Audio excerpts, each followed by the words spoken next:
Alright, ladies and gents, project three-wheeler, excuse me, is going swimmingly. We got it running, as you saw in other footage.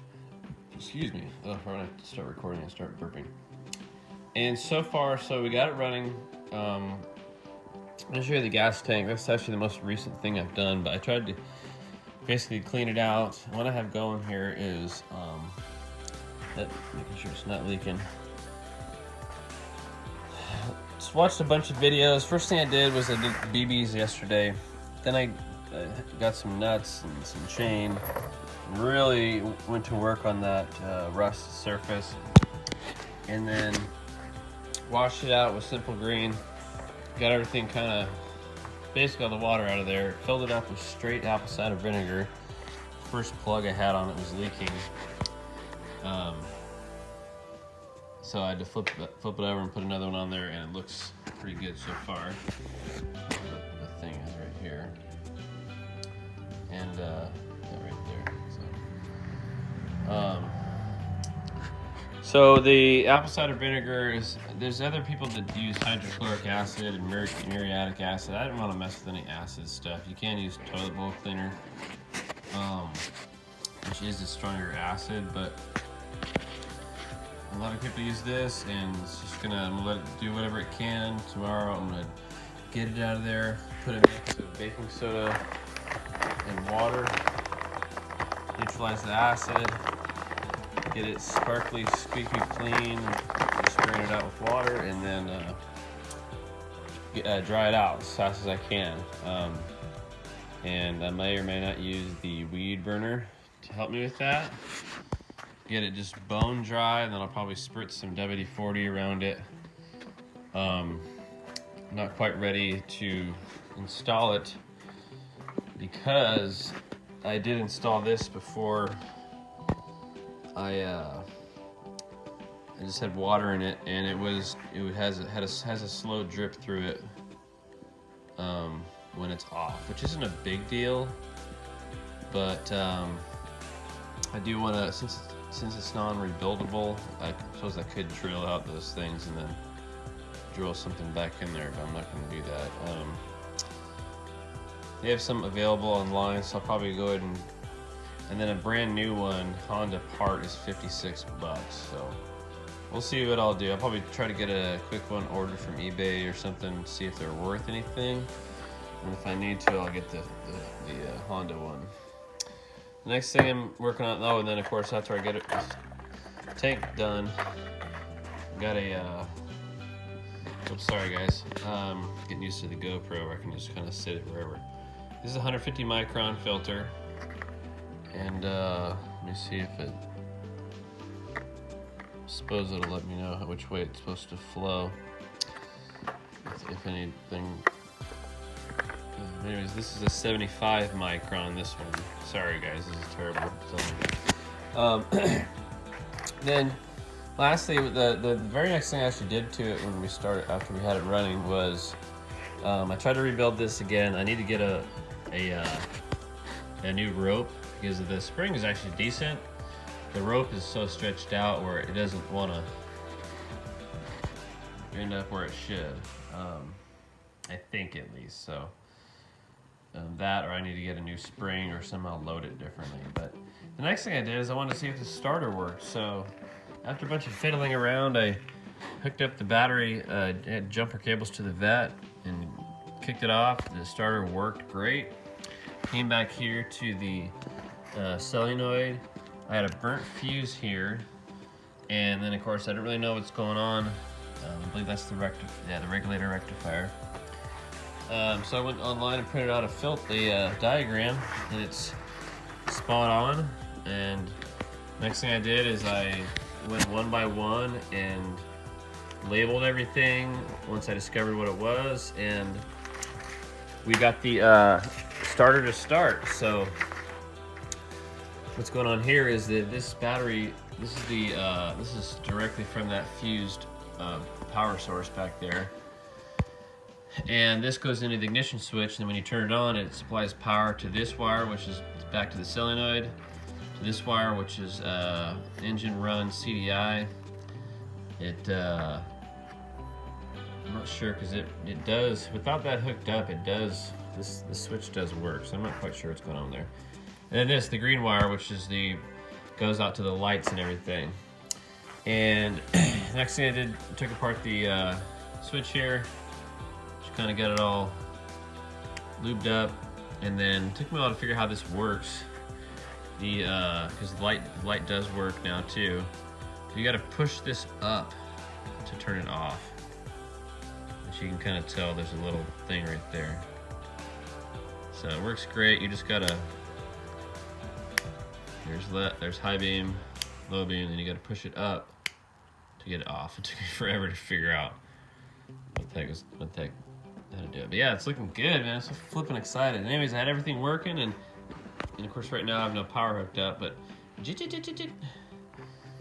hooked up the starter solenoid signal wire directly to the battery. And well, we might as well do it. Give me a second. 1 second, guys. Hook that up. Some of these connections I'll have to fix. Get the battery hooked up. Okay. Good. We should be good to go. I may be missing something, but here we go. Yep. Okay, cool. Oh, there you go.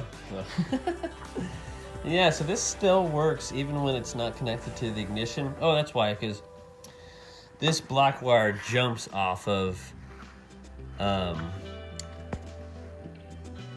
connection here. Wait. Black. Yeah, it jumps off here, so it's already going to the CDI. That's why it actually works. But it's also going up to the switch, so it's going from this. So when this happens, it's just disrupting the power connection there. So interesting stuff, but still confusing. It took me forever to figure out what was going on. But this thing, so we're gonna get a battery ordered up. This is the battery here. This one is $100 at Walmart, so I'm gonna check to see what they have locally or if I can get a deal on one. Now that I know this thing works. I got the fuel tank being treated. We do need to get a new fuel cutoff valve. And then also this front cable is, I'll probably inspect it a little bit more, but yeah, this front cable is toast because the front brake does work, but the cable is just it's just non-functioning. So I'll take it off first and make sure it is indeed frozen from rust.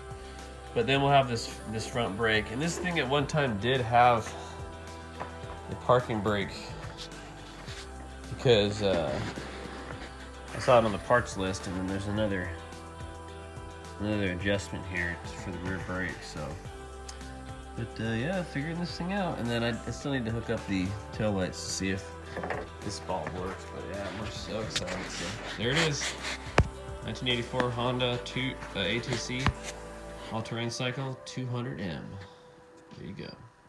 What's going on, everybody? Just getting back on the old Honda.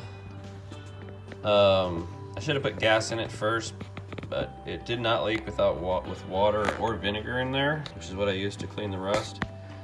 But the minute I put gasoline in there, it was seeping through these little holes here. So I got 3 that are for sure holes, and then so yeah, what I'm gonna do is I'm gonna wire wheel it down. See you later, love you. I'm gonna get her all wire wheeled, and we're gonna use some of this to basically patch it.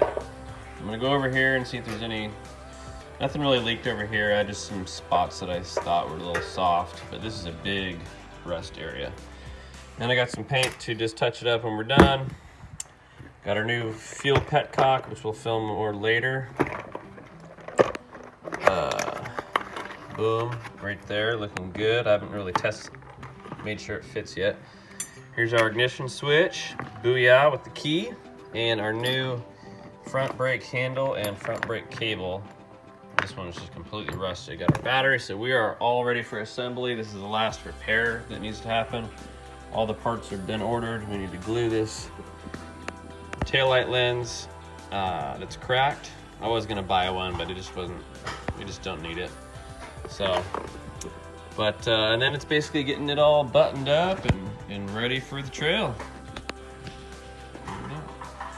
All right, there's our holes exposed and cleaned up. There's like 5 of them or so. You see that's a big one right there. I'm about to mix this epoxy up, get her nice and layered on there, and then hope it cures it. And then hoping this metal doesn't rust too bad over the next 24 hours. I'm sure it won't, but I will eventually paint it once I know for sure it can holds the fuel. So all right, got this stuff on there. Now we wait. Quick update, I had to shave this end cap down to fit in the handle, because the old one of course just has that. This one had this goofball deal with this that this actually catches, right? Anyway, because I grinded it down, I weakened it and it pulled out. So I got to figure that out. But on the bright side, we've got our taillight repaired. I basically put the epoxy, the Permatex stuff, steel weld, in the crack, and I kind of squeezed it down, held it, and then I taped it. The fuel cutoff valve does thread onto the thing. It's just a matter of, can we get it to seal? We've got this rocking and rolling. Nice thick layer of that steel weld. We'll see if we've fixed our deals. Here's our ignition switch. I have, and of course our battery is next. But in the meantime, what I've done is I've enlarged the hole. It fits that thing now. And it's got some paint on it. I didn't prep this very well at all. I just wanted to get paint on the fresh metal. But I taped it off and just squirted it. So we'll put a couple things on it. And then down here as well, I sprayed some brake clean on here and kind of brushed it with a wire brush sort of thing. In fact, what I used is this thing, kind of a steel wool sort of thing, grub bud. And cleaned it up, blew it dry, and also squirted that with some paint. We're gonna make sure that get a couple coats on that. And then once this is dry, we'll be able to install our switch, install our battery, get all of our wiring buttoned up, and this put back together. I'm gonna have to get this thing installed more securely. And then, yeah, once we test out the fuel tank, we'll be able to rock and roll. And of course I squirted the foot pegs a little bit just for fun. So yeah, very excited. Looking forward to getting this thing on the road officially. All right, y'all, the battery tray is looking really good. I got a couple coats, but the control panel, it completely started to bubble up. I think there was some PB, like penetrant oil, that was underneath the paint. So I just took it, stripped everything down, got every single piece of paint off of it. Wire wheeling really wasn't doing it, so I kind of grinded on it, spray cleaned it twice, and then I heated it up with the mini blowtorch to make sure it's nice and dry and nothing's under the surface. And we're gonna reshoot it, and hopefully we'll get a nice clean coat. I'm actually gonna be excited about the turnout. I'll have to get like a little Honda sticker to put right here or something. All right, let's paint her. All right, y'all, man, things are coming along. The battery box is looking sick. And this is the second coat. I did a really super light first coat. This is actually a heavy second coat. A little bit too heavy. But, man, I'm gonna be thrilled with how this is gonna look. Get this thing going, and I'll get the rest of the plastic cleaned up, shined up, and man, so proud of this thing. This is actually my first. Besides, I had a 1980 Honda XL 500 that I had for a couple years. Didn't do a lot of work to it at all. I just basically glad it stayed running. Sold it before I moved to Texas. This is back in 2009, and basically sold it 2010, I guess, spring of 2010. This is the first machine that's actually like something I've actually been working on. I mean, look at that. I mean, come on. But I'm very excited about it. Excuse me. This handle I tightened up a little bit with the bolt. I still want to shim it with like a plastic washer because I don't want it to drag and just grind into the aluminum. So that's definitely not going to work, but you don't want a whole ton of lateral movement. But then hopefully I can figure out this cable. And this is looking good. It's been about 6 hours or so. Just hoping this is gonna seal up. And really, I love working on this thing, but I also want to get it done. Button it up. Tomorrow I'm gonna put the taillight assembly back on. Of course, hook up the battery, install the ignition switch once all this paint's dry. And shoot, so tomorrow evening I'm gonna throw some gasoline in the tank. I'm gonna plug this with my plug, throw some gas in it, see if she holds. So that's what we're hoping for. And if it doesn't, we'll try again, but this is the big holdup. Once this is sealed, then we have to make sure this installs without leakage. Then we have to install our fuel filter, some fresh fuel line. I do want to order a kit for the carburetor, just to have some O-rings on hand. If I guarantee I can go to Ace Hardware and match all the O-rings up. But some of the gaskets and stuff, I'm probably gonna order this kit just to have on hand. It'd be good to have on hand, so. And then, shoot, that's basically it. First get our front brake cable figured out. My idea is to somehow attach this to here because honestly, this new setup where there's a little catch, this is too thick to slide into the handle. This thing here, this is your problem with a lot of these aftermarket. This is supposed to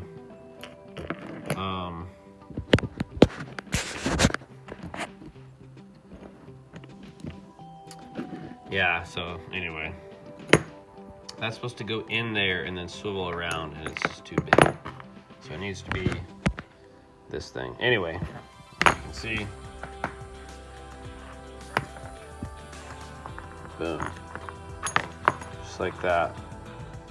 The other one gets hung up in this cavity and sliding through this way. So we got to figure out. I think we can get her done. Got to figure out how to attach this to that, and being able to hold, 100 pounds of force. I don't know how many pounds of force it would be, but when you're trying to stop and you're reefing on the brakes, I mean, I could easily just yank right out. So it has to be something pretty solid. So we'll figure it out. All right, y'all. Until next time. All right, y'all. We are a few coats in. It's looking really good. Battery box is looking slick. We're turning it up, and probably do 1 or 2 more coats. Call it a night. I just want to get some good layers of paint on there. So excited about this project. Our fuel tank is looking really good. I've touched this end of it here, and it's raw. I mean, it's metal hard already. So I'm gonna have a hard time. I don't know. I'm gonna bet this is fixing the leak, but I'm never. A good mechanic is never surprised, I guess. You just want to keep pushing through, stuff that comes your way and whatnot. So the hole, of course, is ready for this thing. So excited to have this thing. Like, this is thrilling. This is like seriously very exciting for me. So we're gonna get this thing cleaned up and get it back to its glory, everybody. Fix some of these death cracks. Make sure that all the holes have been drilled. I'll reinforce those probably. I'm so excited to get this thing on the trail. We're gonna be going in August, mid-August, and freaking excited, everybody. So, and we'll do some video, do some GoPro. That'd be so cool. Over and out. A bit of an update here. I'm learning how this system works better. I was incorrect in saying what was going on before. I initially thought power is coming in here and then allowing power here and here and here, but in reality, when you turn the key on, it's allowing 12 volts from here to here, and then when you turn the key off, it's connecting these two things, which I believe interplays with the ability to turn the ignition off. So let's look at it here. So right now it's off, I believe. Let me do that. Oh. Okay. Okay, now the ignition is on. Hear it? So with the ignition on, our red wire, which is from the battery, is now connected to our red and yellow, or yellow with red stripe down to the battery. Okay. Now, when we turn it off, which if I had left it on and I checked the continuity between here, there'd be nothing. Now that I turned it off, it's gonna be the hard part with the phone here. Okay, it's touching there.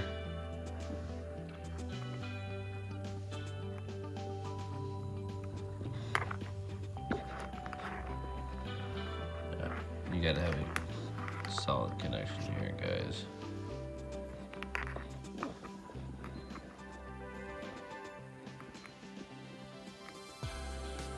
Okay, with it off, we have continuity between the green and the black, which means when this black is disrupted by the engine off switch or this ignition switch, it somehow shuts things down. I don't understand it 100%, but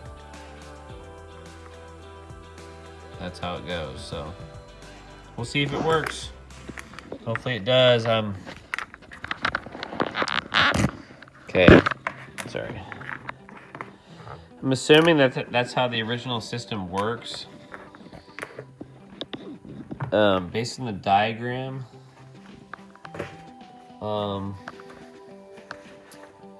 Which I think is inside the house. I think everything's gonna work great because the green is like a power to like the lighting, and this is like some sort of I just think there's some sort of relationship that I don't understand that allows the kill switch. When you turn the key off, these are connected. Don't know what happens after that, I really don't. So but going on a wing and a prayer. Everything's looking good. Do like probably one more coat. That's looking good right there.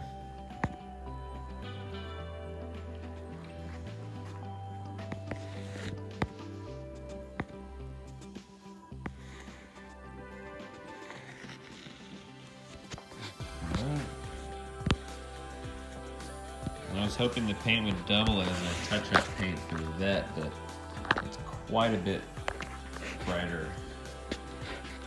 You can't tell on the camera, but well, we'll see.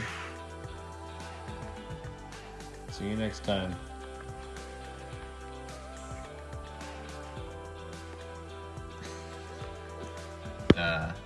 Painted the inside of the choke words the same red, and as you can see, we're drying out nicely. Did the same thing not as pretty, but the ignition switch, same thing, the lettering has the red in it. Obviously the face of this thing has some pink. Same thing as my thumb there, but very excited about the red on red on red. Thrilled, charmed, rather. But I just want to show a quick little. We're gonna hang it up for the night tonight, and then tomorrow we're gonna continue on. All right, y'all. Round 2. We've got a pinhole right there, center screen. Right there, center screen. Right there, center screen. And possibly, sorry. I thought there was a crack right there in the brazing, but it looks okay. So apparently we just had some more pinhole leaks. We're gonna do a coat and completely cover this whole section from here to here. No, not to here, but to there. So we're gonna focus on mounting it. Oh crap, I just touched it. I'm being super serious, y'all. Look at this. Got my isopropyl alcohol. I got literal sterile tongue depressors, which I'm going to use to stir the steel weld, the Permatex. Shout out Permatex. So give me the second coat. I didn't get all the holes. First of all, I cleaned this brake. This is a kind of an automotive hub cover I got probably working somewhere. Look at that Niagara. Sprayed it out with brake clean, rinsed out with rubbing alcohol. I don't like the shiny part in the crease, but we're going to. I don't think that's anything. Oh man, I don't know if I should mix it in that or not. You know what? I'm gonna mix it in here. I'm gonna put rubbing alcohol in here. Probably gonna unload this whole thing right in there, and I'm gonna coat this whole sucker and get this thing done. So I'm gonna reapply a little bit of rubbing alcohol, let it evaporate. I'm gonna clean this out because I don't know how this stuff's gonna react to this type of plastic. Probably would do great, it really would, but I just don't want to risk some sort of reaction. You know, it reacts with this, and then I put it on there, and it becomes a whole nother fiasco. So there it is. Yeah, I put gasoline in it, and it just started leaking. I couldn't tell where, but as you can see, hole number 1, hole number 2, hole number 3, and a possibility of a hole around the tree. I'm just kidding. All right, y'all. Later. All right, everybody. I found one more hole because I literally looked in the tank and I literally saw light peering through, and it's just this hole that just appeared out of nowhere in the left side there. So I got her cleaned off the wire wheel. I'm gonna put some rubbing alcohol just on the metal. I'm gonna put a gob of that stuff on there, good couple of coats, etc. And then I hate to have torn up the original sticker and stuff, but this hopefully is the last repair that we'll need to do in this thing. Look at this close-up camera. These things are awesome. I'm using an iPhone 8, I think. Over now.